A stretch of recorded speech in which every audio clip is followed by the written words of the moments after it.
It is 6:30, and I called this special meeting February the 4th of the Albemarle County School Board back into order.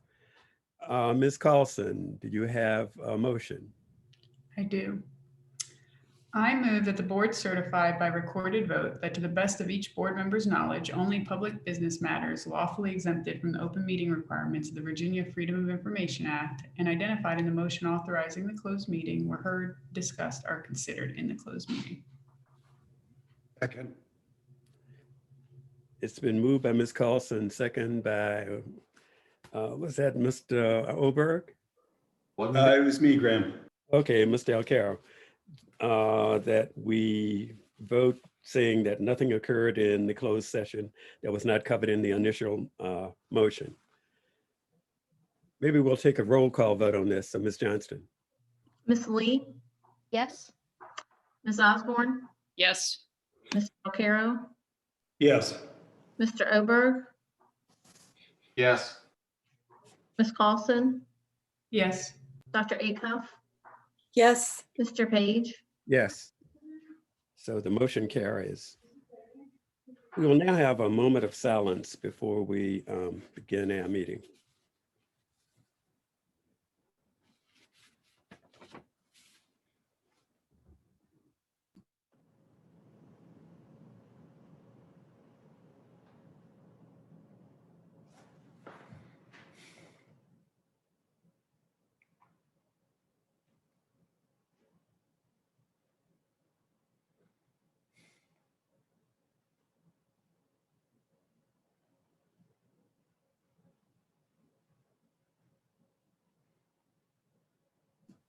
Okay, thank you. And we must read this into our meeting minutes. The minutes of this meeting should reflect that this meeting is being held electronically, pursuant to Virginia state law and Albemarle County ordinance, because the COVID-19 pandemic makes it impracticable and unsafe to assemble a quorum physically in a single location. The meeting is being communicated to the public electronically through Zoom and streamed live on the Albemarle County Public Schools website. Tonight, we do not have public comment in person, but public comment may be made by written submission. And to introduce the members of our board, Dr. Kate Acuff. You're on mute.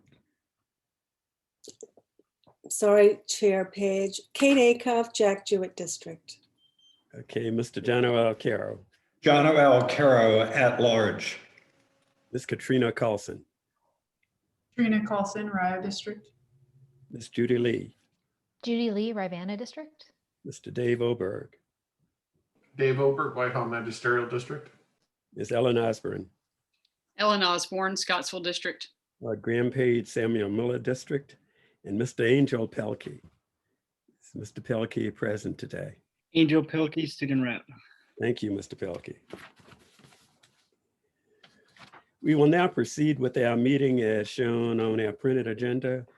Return to school stage recommendation, Dr. Haas and team. Thank you, Chair Page. I'm going to go ahead and turn things over to Dr. McLaughlin.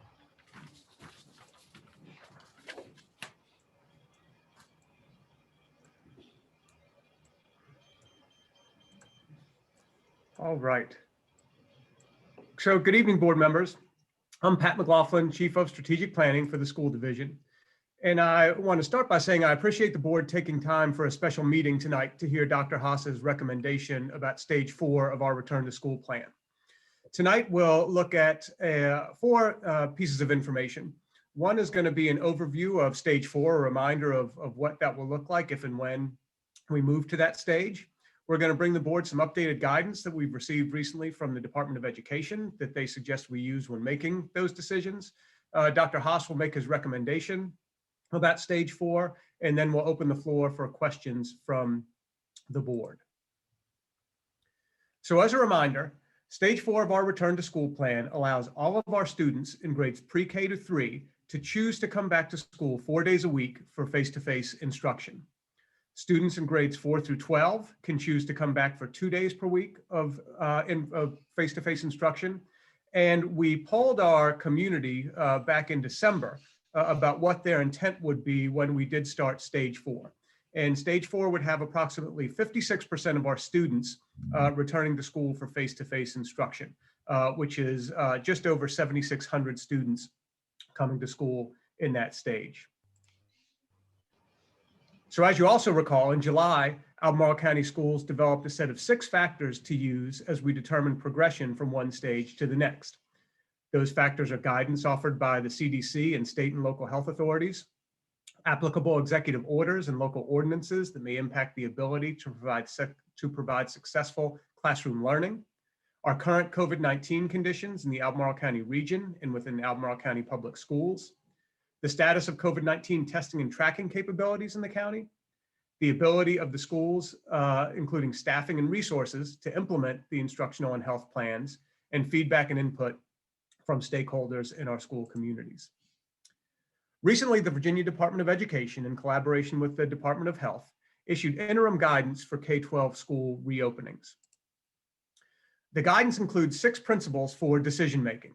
Those principles are to support in-person learning, to prioritize younger learners, students with disabilities and English language learners, to put education first, to focus on prevention, to consider our community needs, and to be flexible and innovative. And I think you'll see a lot of those guiding principles align with what we've been doing all along in the division. And in addition to those guiding principles, the Department of Education has developed a 5-step process to use as districts consider how and when to reopen schools. Those 5 steps are: first, self-assessment of implementation of mitigation strategies, then a determination of the level of school impact, and that's for school districts like us that have had some in-person instruction. The 3rd step is to determine the level of community transmission, followed by understanding our community needs, and then it provides a decision-making matrix to decide which groups should return for in-person learning and the timeline for phasing in those groups. We're going to take you through each of these. We've evaluated them all, and we'll bring you through each step this evening. So the first step is to complete a self-assessment of the school division's implementation of mitigation measures. And these include consistent and correct use of masks, hand hygiene and respiratory etiquette, contact tracing, preparing for when someone is sick in one of our buildings, social distancing, cleaning and disinfecting practices, and having a strong communications plan. As you know, you've probably seen these mitigation strategies are very similar to what we've adopted when schools first came back to session earlier this year. We feel like we've got all of those in place, and we feel like they are being used consistently and correctly in all of our schools. The second step in determining school level impact of the pandemic is to determine the level of impact the pandemic is having on our schools. And the first criteria we're asked to consider is transmission within the school. And we rated our division right now at medium impact. And that's primarily because we've had one outbreak in our school system. If you'll recall, an outbreak is defined as 2 or more cases that were spread within the school. And we did have one school where we had 2 students, we believe, catch the virus at school. Other than that, we've had little to no evidence of transmission within the school system, but we felt medium was the right level for that. The second criteria is the pandemic's impact on student attendance for those students who are attending in person. So we don't have any indications that our levels of absenteeism for the students who have elected to come back is, due to illness during the pandemic, is any higher than we would typically see from school absenteeism. And so we've rated that level as low in terms of level of impact. And then finally, we've assessed staff capacity to implement stage 4. And through the staffing meetings that we've held with each building principal, we feel that we do have the staff capacity to move into stage 4. The number of students who will be hybrid or who remain virtual was the key driver in those decisions. And as anticipated, as more students returned to in-person learning, there was less opportunity for accommodations for virtual teaching to be met. But despite having to deny a number of accommodation requests, we've had only a limited number of staff members decide to take a leave of absence through the end of the school year. So as such, we feel confident that we have the staff we need to move into stage 4. So in addition to the criteria outlined in step 2, we wanted to update the board on the status of employee vaccinations. For the past several weeks, our employees have had the opportunity to start receiving the COVID vaccine. We're currently in the process of collecting data from our employees to give us a better sense of where we are in that inoculation process. And we've been partnering with the Blue Ridge Health District to get our staff vaccinated as quickly as possible. So as you see here, to date, we have 819 staff members who've received their first dose of the vaccine, an additional 887 who are scheduled to receive the vaccine, and 144 who are awaiting appointment availability. And we hope that that opens up for them in the near future. So the third step in the process is to evaluate the rate of transmission in the community. And we've been updating the board pretty regularly on these metrics, and we'll give a brief COVID update that you're familiar with now. The first thing that we look at is the case incidence rate in Albemarle County. And there's two ways that this is calculated. The first is with the 7-day floating average. So you can see that our 7-day floating average as of today, February 4th, is 15.8 cases per 100,000 people in Albemarle. That trend is, as you can see, decreasing. Has been decreasing for the past 24 days. The other factor we look at is the 7-day floating average for percent positivity. And again, that trend is moving in the right direction in Albemarle. It's at 4.2% currently and has been decreasing for the past 31 days. We look at the same metrics in the city. That case incidence there is at 19 and has come down for the past 23 days. And their percent positivity is at 2.8 and has been decreasing for multiple days as well. And finally, we have some other indicators that were suggested by the Centers for Disease Control several months ago. And that is to look at the case incidence rate as a cumulative running total from the past 14 days. That is at 314 for Albemarle County right now, which puts us in the highest level of risk for COVID spread. They also asked that we look at the percent positivity over the last 14 days, as opposed to the last 7 that we see from the Virginia Department of Health. And that is at 3.9% right now, which puts us in the lower risk category for that.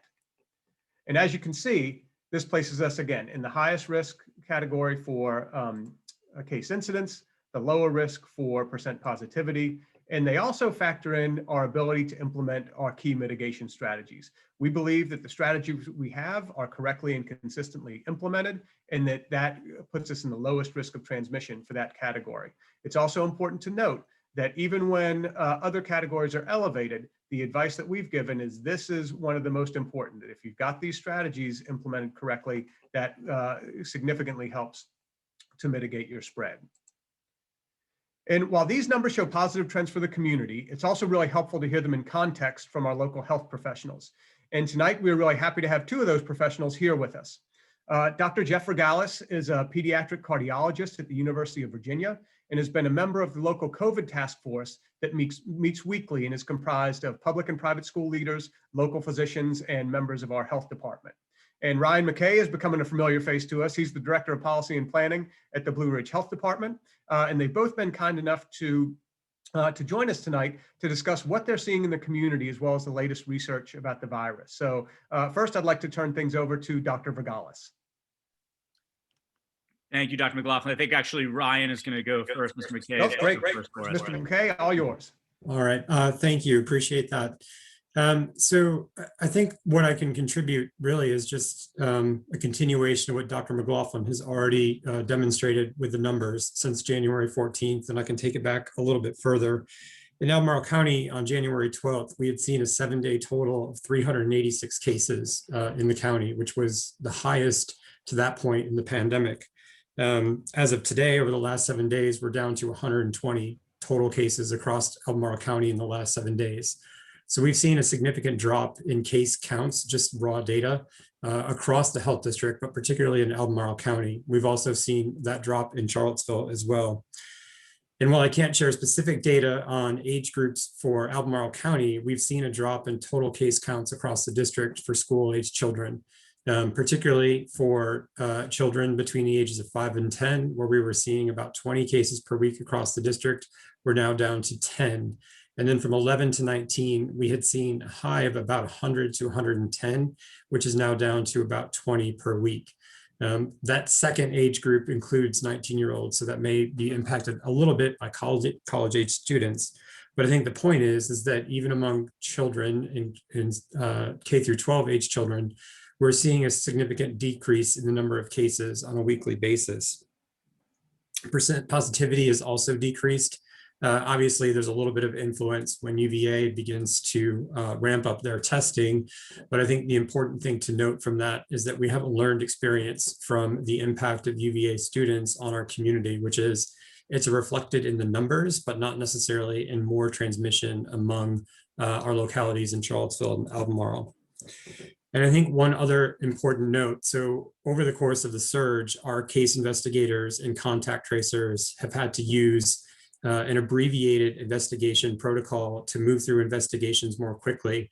And while dropping or missing cases among school-age children was not part of that protocol, it may have been part of the protocol for adults. We have evaluated where we are, we've made that assessment, and then barring any significant changes, beginning Monday, we will be reverting back to our traditional full investigation and contact tracing, which just is a sign of where we are trending in the right direction as it relates to community burden and transmission. So at this point, we're very confident that we have gone through our surge, we're moving in the right direction, and we continue to see lower case counts throughout our district, but particularly in Charlottesville and Albemarle. Thank you, Mr. McKay. Really appreciate that. By way, you guys are getting very familiar with seeing Ryan's face. I realize I'm a new face to this group. And so I just wanted to kind of give a 10-second introduction to who I am.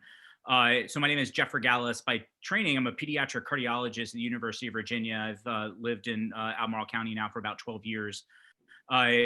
While I'm a pediatric cardiologist is my clinical role, my more professional role these days has more in looking at public health data and epidemiological data. I do this both nationally for numerous organizations that are surrounding looking at overall kids and how they move through public health circles, as well as otherwise with significant types of congenital heart disease. But the data science piece that I do has now spread much further than that. To the point that I have been an active member of the Blue Ridge Health District School Task Force now for almost the past year, and have been serving on multiple states' governor's task force for looking at how we deal with congregate care settings in children, how we deal with day camps, and how we deal with schools, at the governor's level, the state level, both for Virginia and an additional state as well. And so while I joke that pediatric cardiology is kind of my clinical passion, COVID and children and things all such as that has kind of become my day job as of recent. And so this is an absolute privilege for me to kind of be able to share some of the nuances that we're dealing with both at a national and local level for looking at some of this data. I wanted to start real quick by presenting a little bit of data that has not been shown as part of this, and then putting that into context with what we're seeing specifically within our region. So one of the things that I've been asked by both a lot of teachers as I was kind of vaccinating at the Albemarle County Vaccine Clinic just last week, in addition to numerous parents, is to understand what we know about the scope of mental health issues with children of the school age right now. And we unfortunately have a lot of data that has now just come up in the last 2 weeks about what the burden that is being seen both regionally, locally, as well as nationally. Unfortunately, as we've surveyed all of the practitioners throughout the county and throughout the state, we've seen a massive increase in the rates of visits that have been specific to anxiety and depression. 95% of all clinical providers have seen a massive uptick in amount of kids that have been presenting with significant anxiety and depression. That includes a now 25 to 50% just at UVA alone increase in inpatient admissions for eating disorders. Our kids aged between 11 and 18 are not doing as well as we would otherwise like right now. And so that is some data that we have been able to vet at the national level and is starting to be filtered through the CDC just as of recent. Furthermore, we've been seeing a 50% increase in ADHD diagnoses across the Commonwealth of Virginia.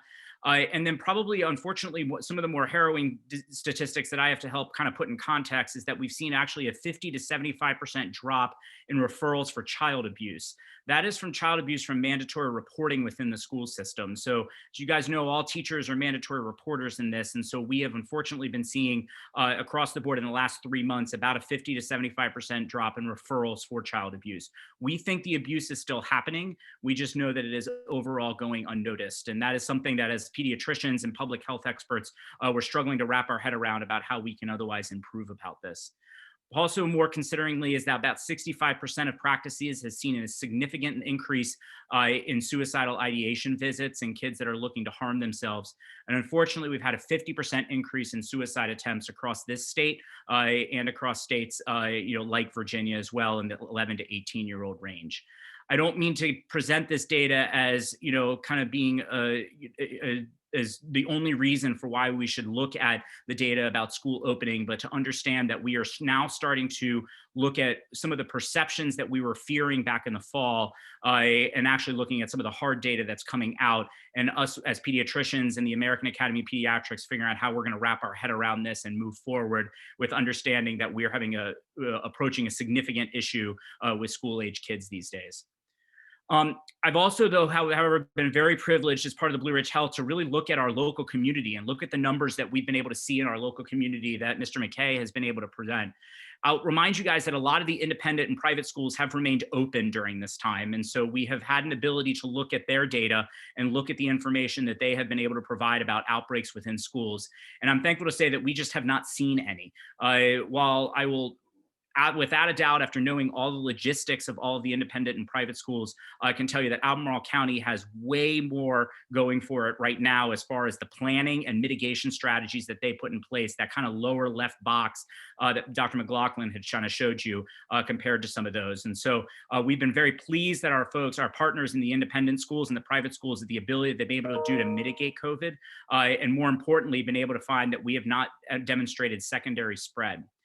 This was a lot of information that we otherwise were able to achieve early on back in the fall, but as a general rule, we still in public health circles view those as anecdotes. If we kind of hear about what happened at one school or what happened at another school or what one individual study had seen, to us, that's anecdotes. And that does not necessarily push forward policy legislation of things that otherwise you guys are kind of wrapping your heads around. That has changed, and that has changed really just in the last month or two, because we've been able to utilize across the region various registries that have been allowed us to see what has happened across school-age kids in the entire Mid-Atlantic region, as well as nationally. Our folks down in North Carolina have done a very impressive job of looking at prospective registries of all of their individuals and school-age kids and teachers that have stayed in open schools, in addition to those that have been able to go forward with day camps and daycares that have occurred at the same time. This is information that we have just been able to publish in the last few weeks. Duke and the University of North Carolina has been able to show that across all of the schools that have remained open, we have had almost no secondary COVID transmission throughout those entire organizations. That's tens of thousands of individuals across 15 open school districts and 4,500 individuals that have gone through day camps and daycare facilities that have shown that while we have had isolated cases of COVID in that, we've had no secondary spread, and more importantly, we've had no spread from teacher to student or from student to teacher. This is not, these are registry studies that are well above the kind of individual anecdotes and case reports that we've been able to otherwise kind of wrap our heads around and guess at back in the fall. But now that we have some of this data coming out in March or in this winter, we've been able to really understand to the fact that what we have feared about schools being super spreader events has not played out as we've looked at a lot of the country or a lot of the states around us that have developed this.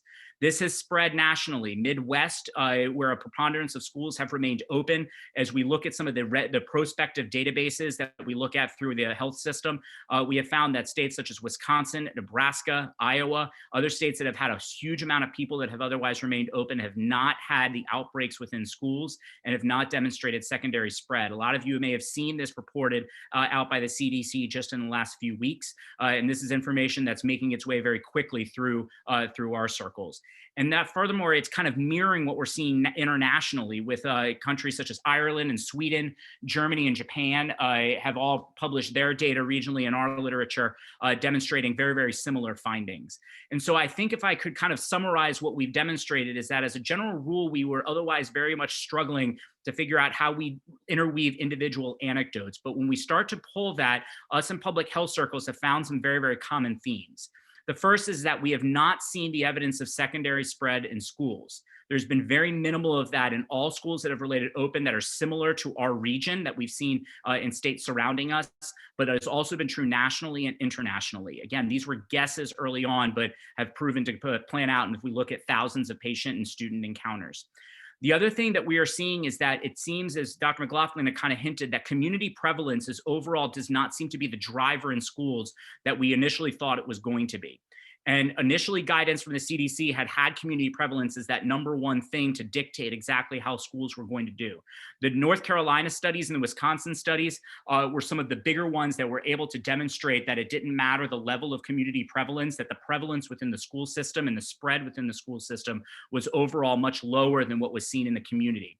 And they're all concluded kind of a very similar thing based on their strategies, is that at the end, the most important thing is the implementation of mitigation strategies, regardless of what's going on in the community at the time, is without a doubt the most important predictor of whether or not schools are able to remain without secondary spread. So I'm going to kind of repeat that again, that as a general rule, you're going to see the CDC moving away from community prevalence as dictators for these types of individuals, and instead are going to be moving towards how well the organizations would be able to implement mitigation strategies.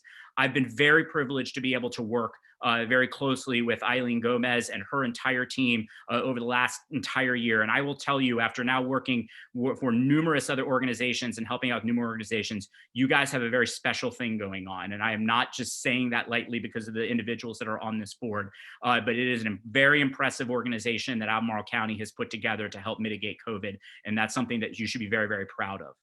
Finally, I'd like to, if you kind of forgot everything that I've said over the last 5-6 minutes or so, I'd like to leave you with this fact.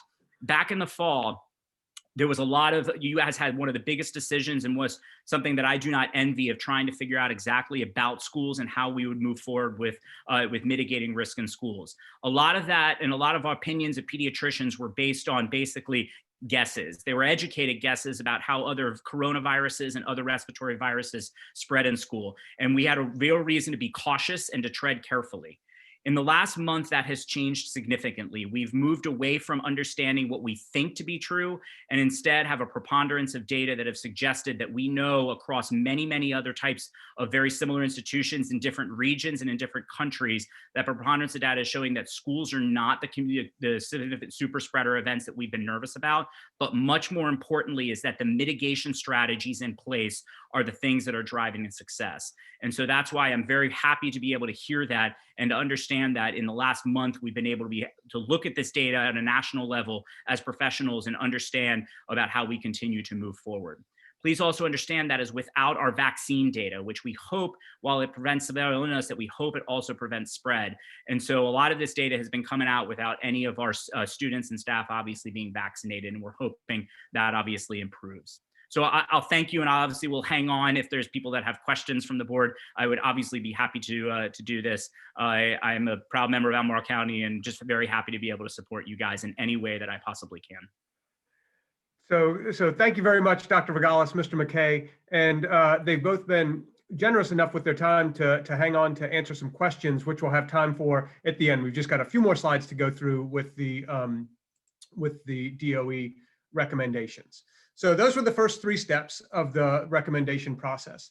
The fourth step is understanding our community's capacity and needs, and they break that out into 4 separate areas. The first of those is the percent of vulnerable students in our system. And the vulnerable students are defined as our youngest learners, those in grades pre-K through 3, students who need special education services, English learners, and students who need mental health services. And we track 3 of those categories, right? So we know who our youngest learners are, we know who our special education students are, and we know who our English learners are. And they make up just over 43% of our total school population, or nearly 6,000 individual students. And so moving to stage 4 of our return to school plan would provide the opportunity for increased face-to-face learning for all of those students. We don't track students in the division who need mental health services, but as you just heard from Dr. Vergalis, this pandemic is having a pretty significant impact on increasing the number of students who need those services. We've certainly also heard that anecdotally about the increase in mental health needs from the community forums that we have recently had.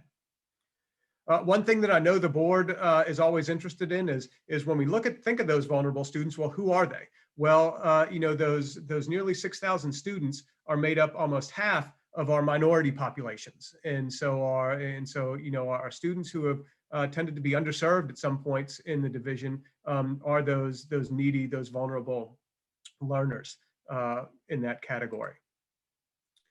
So we're also asked about to determine the level of internet access in our community. And earlier this year, when we surveyed students, we found that at least 23.8, this blue piece of the pie right here, of our students don't have optimal internet access. And we define optimal internet access as high-speed internet capable of multiple streams. That's really the standard that you need to be able to fully access everything that's available to students in virtual learning. And of that 23%, you can see that that's made up of 12% with single stream high-speed internet, 8.7% with low speed, 2.3% with no internet access and no outside access, and just under 1% of no internet access, but with regular outside access to that. Now, we've had some mitigation strategies in place around that. We've distributed hotspots and we've had families sign up for the Comcast Essentials program. But the majority of those students, even with those mitigation strategies, don't rise up to that level of optimal access. You know, it allows them the ability to be in their classes, but doesn't have the capability to do everything we would want them to do in virtual learning. Another area that they ask us to look at here is access to childcare in the community. So our pre-K through 5 population is made up of 6,167 students. And while we don't have a comprehensive look at what childcare looks like in our division, Dr. Harrison did some nice research for us recently and pulled data from 16 local childcare providers. Now, those providers had a total for infants through school-age kids of 1,118 spaces. And currently, of those 1,118 total spaces, there were 67 openings for school-age children. And so there's just not a lot of capacity for kids ages 5 through 12 that we see that's currently available.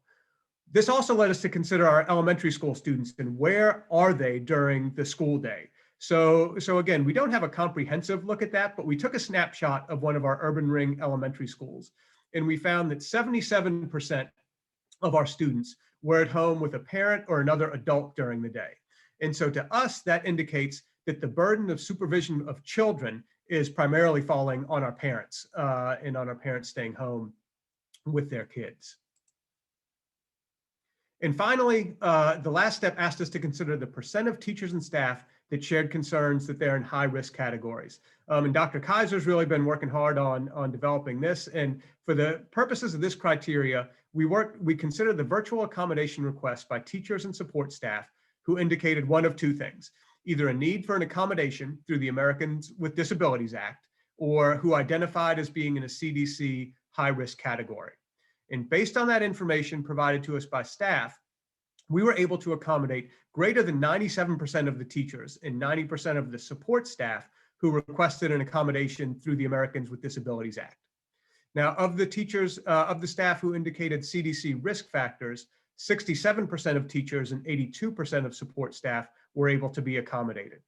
In instances where an accommodation was not able to be fully or partially approved, our principals met with each employee to help them understand the decision. And to date, we've had 3 staff members who have requested a leave of absence, and those were granted for the remainder of the school year. And so finally, we come to step 5. And this is the decision matrix that was developed by the DOE. So this looks at level of community transmission and the level of school impact or the ability to implement mitigation strategies. And based on our assessment of the data, we feel that our level of community transmission is in the higher category. Remember, we had the case incidence rate that was up in the highest, but we had the lower level of percent positivity. As far as our level of school impact and our ability to implement mitigation strategies, we rated that at low. We really just haven't seen great deals of transmission within our schools, and we feel like we've got solid mitigation strategies. So with those two categories, when you look over at the matrix, this puts us at a recommendation from the Department of Education that we maximize in-person learning and then consider extracurricular activities and athletic activities. And so as we get to Dr. Haas's recommendation, just a reminder that if the clock were to start tonight on the timeline to move forward with moving to stage 4, tonight would be our recommendation night. We would ask the board to take action at their business meeting on February 11th. The week of February 15th would be used for our final planning and mobilization, making sure we've got bus routes ready and food services up and running.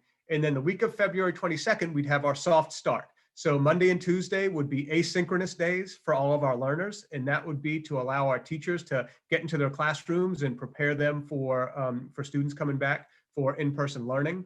And then on Wednesday and Thursday of that week, our pre-K through 5 students would come into school, along with our 6th grade and our 9th grade students. If you remember, the rationale behind that was that our 6th graders and our 9th graders are in a transition year.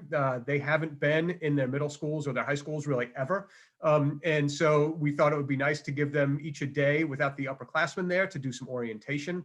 And we've also got to remember that our middle and high schools haven't had a critical mass of students come in yet. So that would give them a smaller number to start and get their protocols down with temperature taking and health checks and things like that.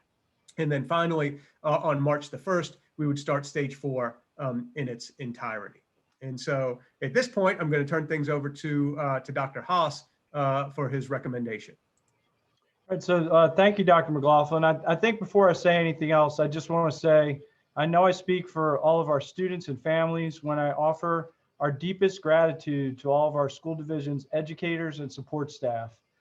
They have carried the day through their grit and creativity to meet the learning and well-being needs of our children through mostly virtual and some hybrid instruction. I thank this world-class team for what they have contributed during the most challenging school year we have faced in our careers. You have held our community together through your valiant efforts. And so at this point, based on the presentation tonight of the data and where we are with regard to the Virginia Department of Education's indicators, I'm recommending to the school board that we return to school stage 4. And I'll turn things back over to Dr. McLaughlin. Thanks, Dr. Haas. And so that wraps up our presentation for tonight, but we know there's going to be questions from the board. And what we're really interested in is knowing, what information do you need that would be the most helpful as you think about the decision you need to make, we're asking you to make next week on February 11th. And so we're happy to take questions tonight. And if we've got those answers readily available, we'll provide them. And if we don't, we'll do some research and we'll make sure that we have them available for the board at the meeting on the 11th. So at this time, I'd like to open the floor up to any of those questions. Patrick, my understanding from one of the previous slides is that there are 111 people who are not scheduled at all at this point to get the first vaccine. And there are some 830 people who are currently scheduled but have not had it yet. Correct. We have a date when everyone who wants one will have one shot. I would ask Dr. Kaiser maybe to field that question for us. Sure. That's, I'll be honest, that's kind of a moving target. One of the things that we know is there are multiple ways that people are getting the vaccine. One is through our local clinics, and we're hoping to be able to, or one of our Albemarle County clinics. We've done our first one. We're hoping to be able to do a second one. We've been working with the Blue Ridge Health District, and that is all dependent on the available vaccine. They also are vaccinating people at the Kmart tent through the Blue Ridge Health District, and they're working on some other partnerships. And so unfortunately, we don't have hard numbers on that. I don't know if Ryan can give us a little bit better sense of what's going on with that.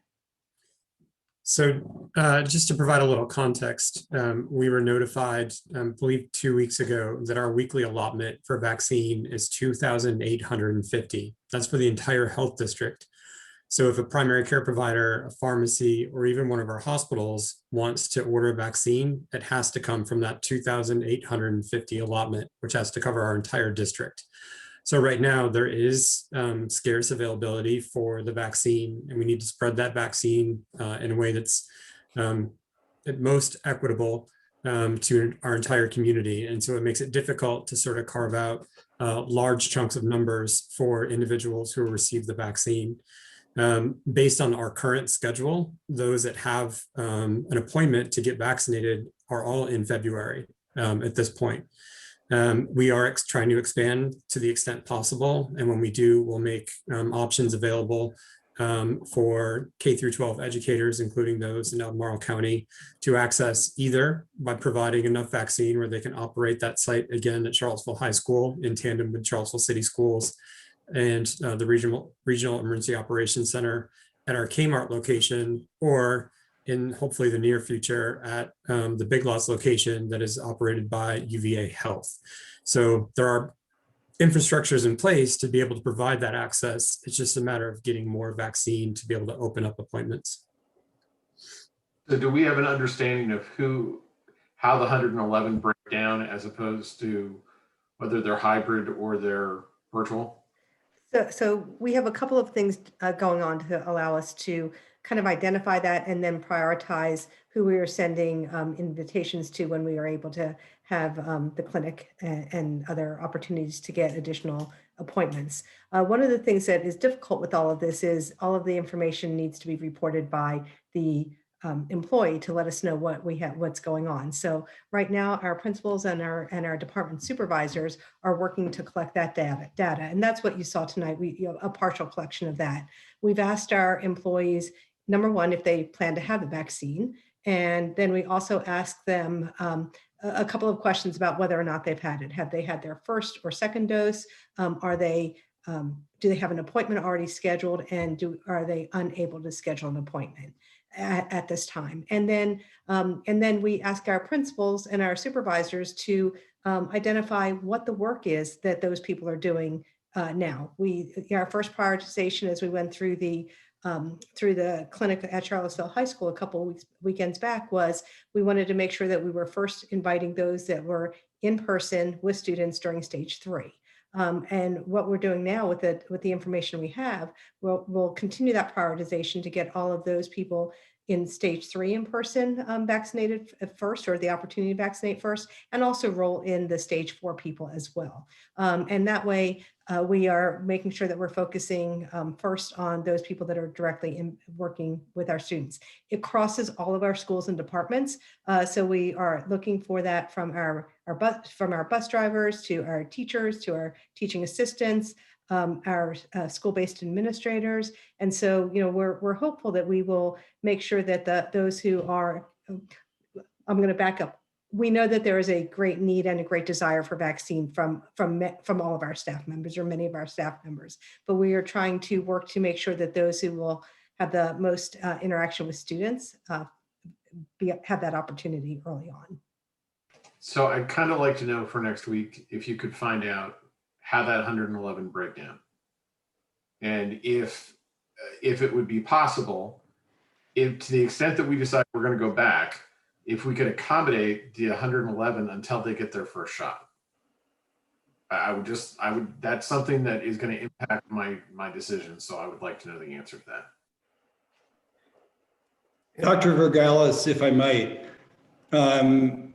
regarding, I think we've all learned from the news and other sources that from the time of the first shot, the second shot, depending on as to whether it's Pfizer or Moderna, would come 3 or 4 weeks later. And given what we've just heard about how this could really fill out pretty much February to get the first shot,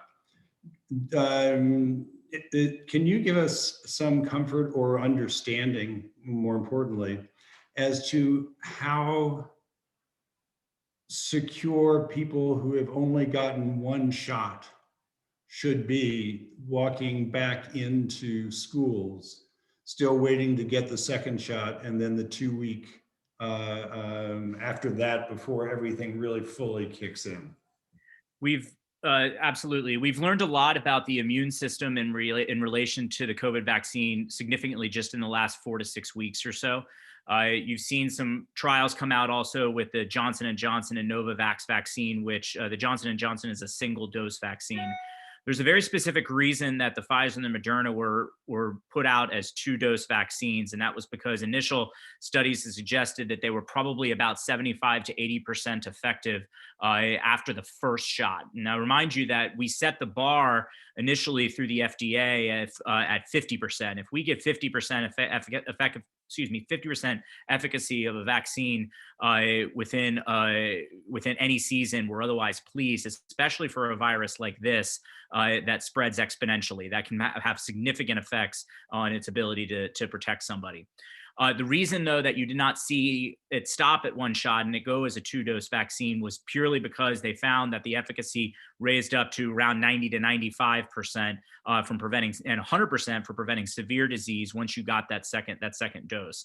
But that is why the FDA ended up approving it. And so while we obviously can't tell somebody, oh, you're fine, don't ever get the second, you're almost a whole way there, people should take solace in the fact that if they have 1 dose of the vaccine, that they've already begun the significant issue of developing immunity to it. And so I would, encourage, and I've encouraged a lot of people, again, a lot of the teachers that asked me that very exact question last Friday when I was doing vaccines there, as I said, this is a big step. The second one is the one that seems to secure the memory response a little bit better.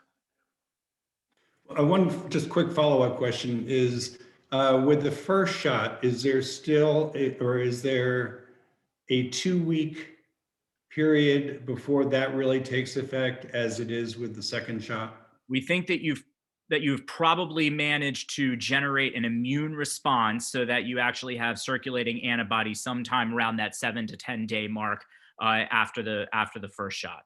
And so that seems to be kind of the line in the sand that a lot of us are utilizing. With that being said, I know you guys have all seen also that the recommendation is still going to be that the vaccine is just one layer of mitigation, and that even after people are fully vaccinated, we know that it is a good way to prevent people from beginning severe illness. We have no idea about its ability to prevent people from spreading the disease. And that's why you're not going to be seeing vaccination programs as part of mitigation strategies for large organizations, because you're supplant things like mask wearing and physical distancing and all of the other information. And so I would say the vaccine as a general rule is that we, excuse me, I apologize. The vaccine as a general rule for us is a very personal decision of making sure that we can promise somebody or not promise, but get close to that somebody is not going to individually become sick. But I would encourage you not to think of the vaccine as a way to prevent spread within a school. We have absolutely no idea its ability to prevent that. And that's why all of the data that I presented earlier is without vaccination, and I think needs to be kind of continued to be kept in that context. For an individual teacher, that's a different story. If we're concerned about individual at-risk people, the vaccine can make a noticeable difference, but we do not know its ability to help prevent spread through schools, and that's why you will not see it as part of mitigation strategies. Thank you. Along those lines, this is a question for either Dr. Kaiser or Mr. Holden. Are we out of ADA compliance? No, we are not. And Mr. Holden, if you want to jump in, we are not out of ADA compliance. We do look at one of the things that we know is we have to look at burden to the school division when making those decisions. Right, and there has been an effort to have the interactive process to discuss accommodations, but at the end of the day, Dr. Kaiser is absolutely correct. If it cannot be accomplished without burden to the school division, then the ADA requirements have been observed. I have a question sort of based on what Mr. Oberg was talking about. Out of all of the three categories that we saw there, I think there was roughly about 1,800 of our employees.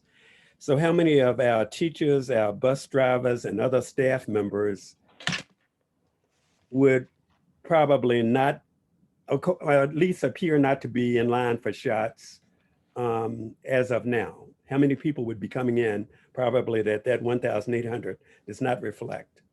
That's information that I will have for you next week. As I said, we're working on getting a more conclusive set of data from our building administrators. And so we want to make sure that we have everybody represented in that. Okay. All right, thanks. I have a couple questions about virtual learning.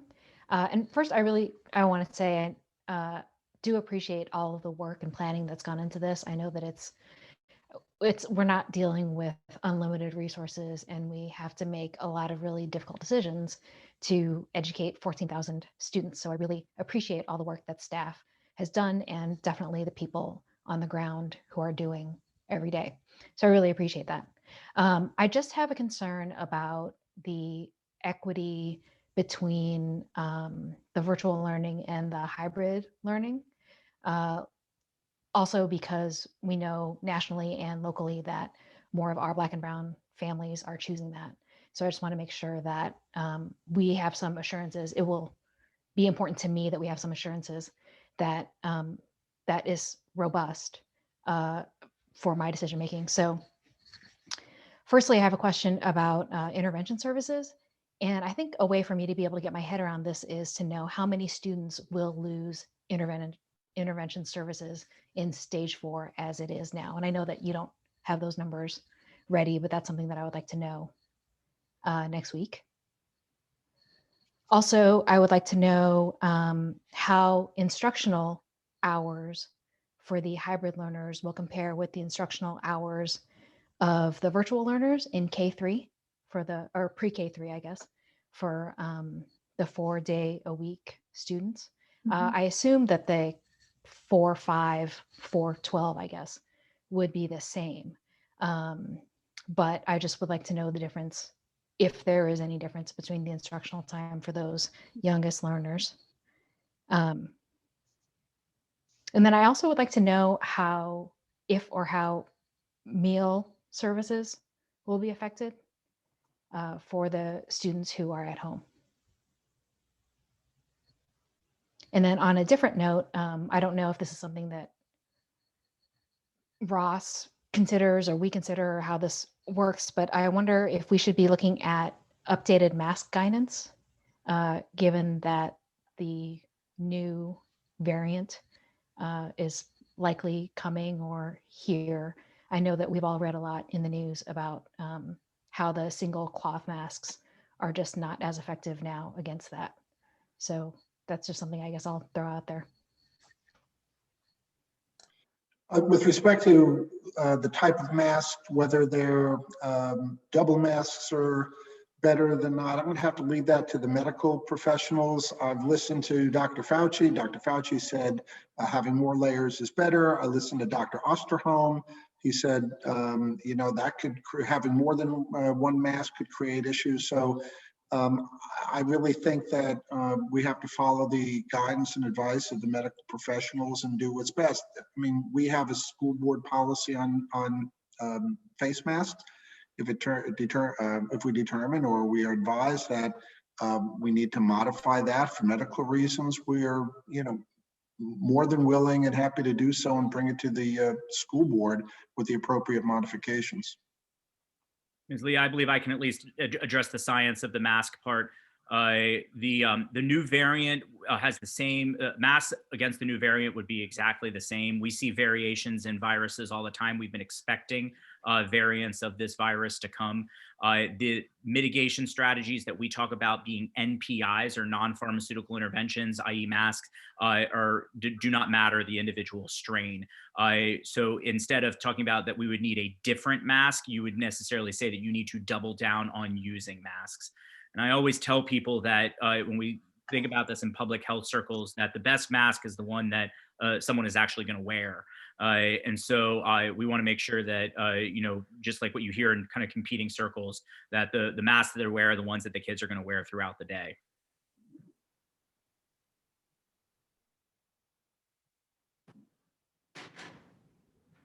You know, somewhat of a mundane question, but it's still an important one, is I know that our pre-K through third graders have been taught about all the mitigation systems and processes.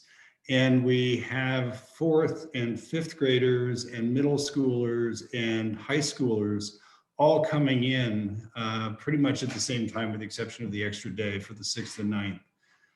When will they be instructed to what those processes have to be? And will that be before they get to school, or will that be something, you know, right as they get in there? And will they also be instructed, and I'm assuming that our existing students have been, in terms of what to do once they leave school, how to, you know, use hand sanitizers at home, how to wash and clean, because of the importance to the school community as well. Correct, Mr. Arcaro, that is exactly the plan. As we did, moving from stage 2 to stage 3, the schools will set up town halls for parents to work, to hear what stage 4 will look like and what it looks like in their school, and transportation and all the different pieces that come with starting a school year for them coming into the buildings. And we will offer students that same kind of opportunity. And that's what we did with our K-3 students, and that's what we'll do with our 412. We'll continue to do that. The advantage of having the students come in, half of them one day and half of them another day, is that you can spend your first couple of days transitioning and having those conversations with students. So the 412, because they'll be in every other day, it will allow us to make those training opportunities available. Terrific. Well, Ms. Collins, will those sessions for the parents be the week before or a couple of weeks early, so that they'll have an idea as to how the days are going to work and how the whole process will work? Yes, there'll be, we anticipate, if the decision is made next Thursday, that those town halls would begin as early as that next week. They're in the queue, so to speak. Because we've done this before with our K-3 students, we've got a very tight plan as far as logistics and timetables. Thank you.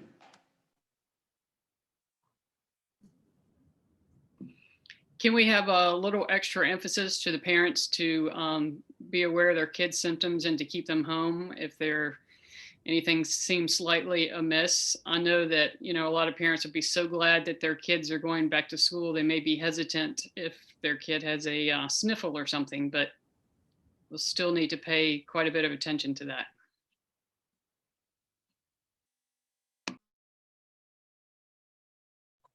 Yes, I'll make that note and share that as an emphasis. I also just was reminded that the middle schools have created mitigation badges. So they are very clear on what the students need to know, understand, and do in order to have a mitigation badge. So they're really on top of that first line of understanding what it means to be in school, in buildings, mask up, social distance, washing hands, etc. I have a question for Dr. Vergalis, and it may not be, you may not be able to answer it, but if you can, I'd like to know. You talked about a lot of the mental health issues that are not just in Albemarle County, they're sort of widespread. Has anyone linked that specifically to not having in-school interactions? Are schools that are face-to-face, are their kids not facing the same issues? It's a great question. Obviously, I can't get down to that close of a level. I would love to. I can tell you a couple of things that the studies have been able to link to. there has been ones that have been able to survey the kids have found that the significant disruption in their lives that has occurred has been a big issue for the eating disorders and the anxiety and the depression. I can't speak obviously to the suicidal ideations and the suicide attempts as whether that's been predominantly just from a lack of in-person. We clearly know that COVID as a general rule has been incredibly disruptive, to this kid's age group as a general rule. And so the only thing that I know that the studies have kind of borne out a little bit, and what we've at least seen locally when you talk to the providers around here, is that the biggest source of frustration and the biggest source of issues with the anxiety and depression, the eating disorders, has been the lack of face-to-face instruction and just the lack of socialization that comes with school. Thank you. That helps me.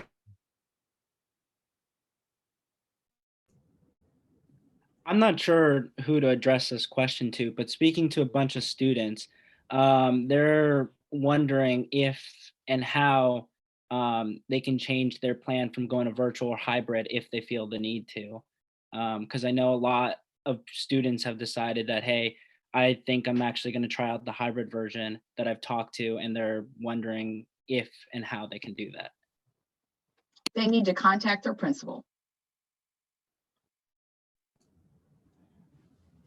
But is that something that's possible?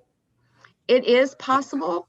It will take us some, depending on the situation, it may take us some time.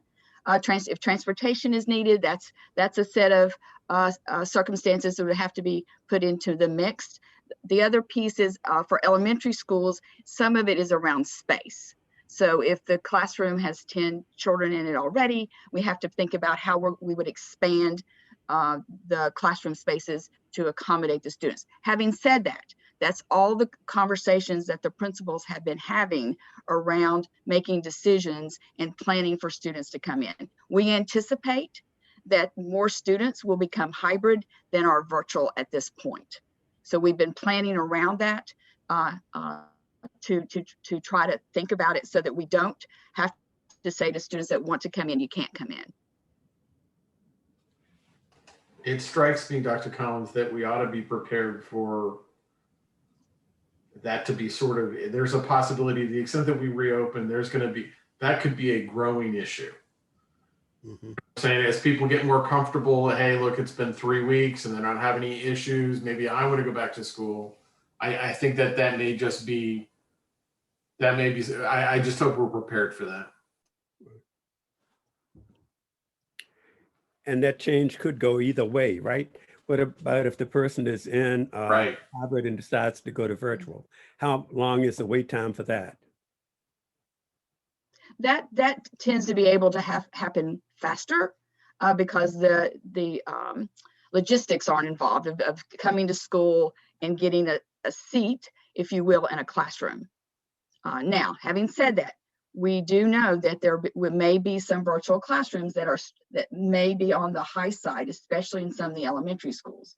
The middle and high school, we don't see that as a problem around going from hybrid to virtual.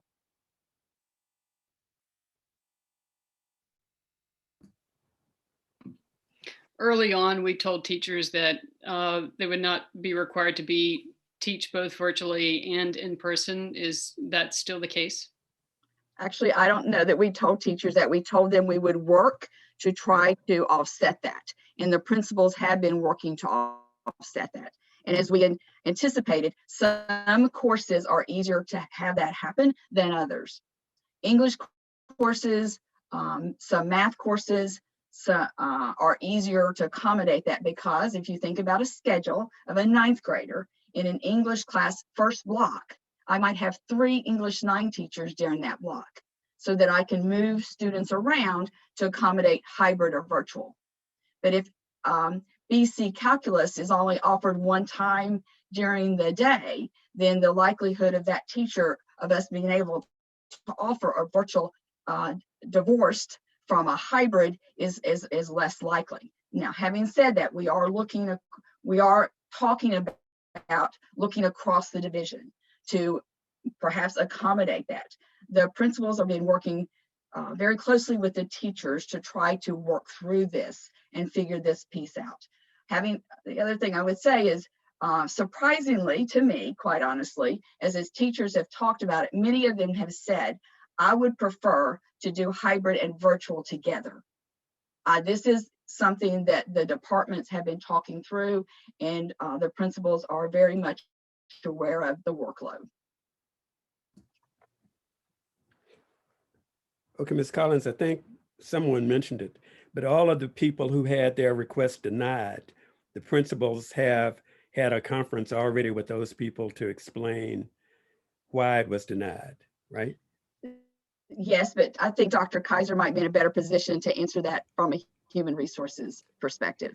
The answer to that is yes. And one of the things that I know that many of them talked about is just, helping them understand the mitigation strategies. For some of the teachers, they haven't been in the school since March. And so, encouraging them to come in, see the mitigation strategies in action, kind of make that first step into the school, I think is a really important piece. And one of the things that I know about our principals is they have very, very good and strong relationships with their staff. And, we know that they can talk to them and help calm and ease their nerves. I think the fact that we have not seen a number of people say, no, I just can't do this. I think that's an indication that while they are uncomfortable, and I don't want to in any way minimize that. We know that we have a number of people that are uncomfortable coming back into school. I do feel like they will be okay once they get in there.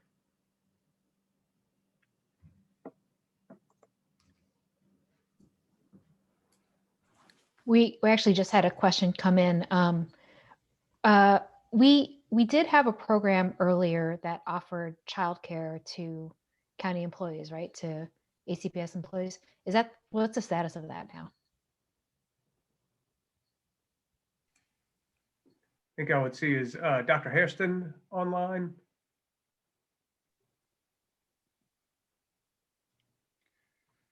So the question is, are we considering childcare for if we move into stage 4? Is that the question? Yes. Yes, we are in the process of considering space that's available in each of our schools. We will be conducting a survey of our parents to determine their needs. And we are looking at returning to the regular extended day enrichment after school program services pending the school board's decision. Thank you.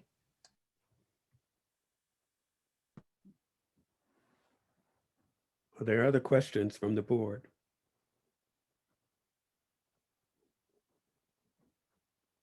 One more. What do we know about preserving current teacher-student relationships? Will there be lots of switching around of teachers and students? We anticipate some shifts, as we saw with the pre-K through 3. Because we just changed semesters for our middle and high schooler, there was a lot of conversation, a lot of preemptive work done in those situations. So I would say yes to our 4 through 8. There's more possibilities for them to switch students than the other students. But again, that's one of the things that the principals are working very closely with parents on and making sure that we're listening and developing and continuing to nurture the relationships with students and teachers. And that will come out in the discussion with the parents too, right? That point will be correct. Addressed. Yes.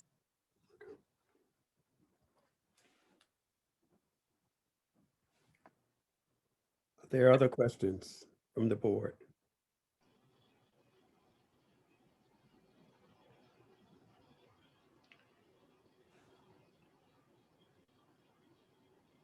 Dr. Haas, do you have any, or Dr. McLaughlin? Thanks. Thank you, Mr. Page. I was just about to say something. So I do want to encourage board members that if you do have questions that come up, in the interim to please email Dr. McLaughlin. And what we will do is very similar to what we do with the funding request development. So if you send it to him, we'll farm it out, make sure it gets answered. And then at next week's school board meeting, we'll post the questions that you had and the answers that you had in the documents so that they become part of the public record. Okay.